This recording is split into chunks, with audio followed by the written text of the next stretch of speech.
মন খুলে কথা বলার জন্য সকলেরই বন্ধুর প্রয়োজন, সংসারের জাতাকল থেকে একটু মুক্তি পেতে কেনা চায়। আর সেখান থেকেই দেওরদের সঙ্গে বৌদিদের সখ্যতা গড়ে ওঠে। বৌদিরাও মনের কথা খুলে বলেন দেওরদের সাথে, কথায় বলে বৌদির সঙ্গে ঠাকুরপোদের সম্পর্ক কিন্তু দারুণ জমে, একেবারে বন্ধুর মতো।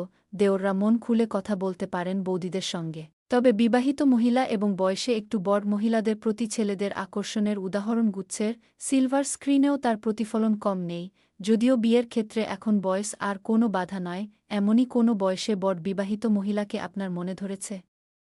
গড়ে তুলুন সুস্থ বন্ধুত্ব, রইল তেমনি কিছু পরামর্শ। প্রশংসা করুন। যে কোনো মানুষই নিজের প্রশংসা শুনতে ভালোবাসেন, এছাড়াও প্রশংসা শুনলে কাজে উৎসাহ বাড়ে। আর তাই সুযোগ পেলেই পছন্দের মানুষের প্রশংসা করুন, তার সাজ, তার স্বভাবের তারিফ করুন, দেখবেন সহজ সুন্দর বন্ধুত্ব তৈরি হবে।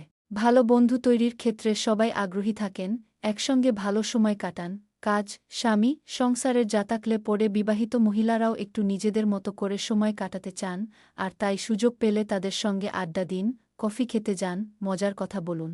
দেখবেন ভালো সময় কাটবে, দুজনের মধ্যেই তৈরি হবে বন। সামগ্রিক পরিস্থিতি নিয়ে কথা বলুন। দেশের অর্থনীতি, রাজনীতি এখন হট টপিক। এসব নিয়েও আলোচনা করতে পারেন। কারণ শাশুড়ি সংসারের কোন্দলের বাইরে বেরিয়ে এই সমস্ত বিষয়ে তারা অনেক বেশি কথা বলেন, বলতে চান নিজেদের কথা। আর মনমতো সঙ্গী পেলে খুশি তো হনই, সম্মান দেখান, তোষামোদ নয়, তাকে একজন পরিপক্ব মানুষ হিসেবে সম্মান করুন, তার মতামত, পছন্দ, জীবনের অভিজ্ঞতাকে গুরুত্ব দিন, মানসিক সংযোগ তৈরি করুন, তার সঙ্গে মানসিকভাবে যুক্ত হওয়ার চেষ্টা করুন। ছোটখাটো বিষয় শোনার ও বোঝার চেষ্টা করুন। যদি তিনি নিজের কথা শেয়ার করেন, মনোযোগ দিয়ে শুনুন, উপেক্ষা করবেন না, কথা শুনুন, বাড়ির সদস্যের মতোই তার কথা শুনুন, তিনি কি বলতে চাইছেন, কেন বলছেন, এসব মন দিয়ে শুনুন। কোনো সমস্যার কথা বললে তা সমাধানের চেষ্টা করুন, এতে তার আপনার প্রতি ভালোবাসা জন্মাবে। সেই সঙ্গে পাশে থাকার আশ্বাস দিন, এতে তিনি তার না বলা কথা আরও বেশি করে বলবেন এবং কোথাও গিয়ে তৈরি হবে বিশ্বাস। ভরসাযোগ্য ও পরিপক্ব আচরণ করুন। তিনি আপনার থেকে বয়সে বড়, তাই ছেলেমানুষি করলে বিরক্ত হতে পারেন। দায়িত্ববান ও সংযত আচরণ করুন, যাতে তিনি আপনার প্রতি আস্থা রাখতে পারেন। সময়ের প্রতি সম্মান রাখুন। তিনি বিবাহিত, তার জীবনযাপনে সীমাবদ্ধতা থাকতে পারে,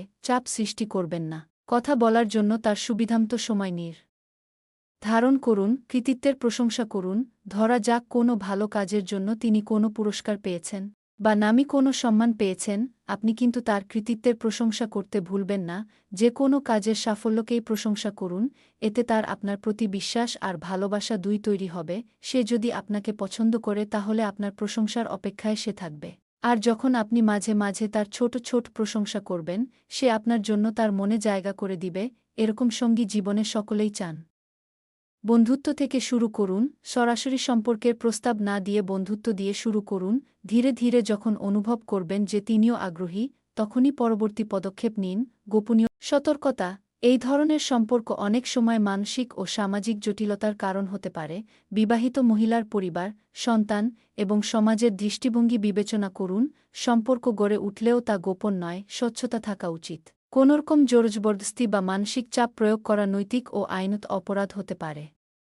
আজকে এই পর্যন্তই। ভিডিও ভালো লাগলে লাইক করুন। এরকম আরও কার্যকরী ভিডিও পেতে আমাদের চ্যানেল সাবস্ক্রাইব করুন। পরবর্তী ভিডিও আপনি কোনো বিষয়ের উপর দেখতে চান তা কমেন্ট করুন।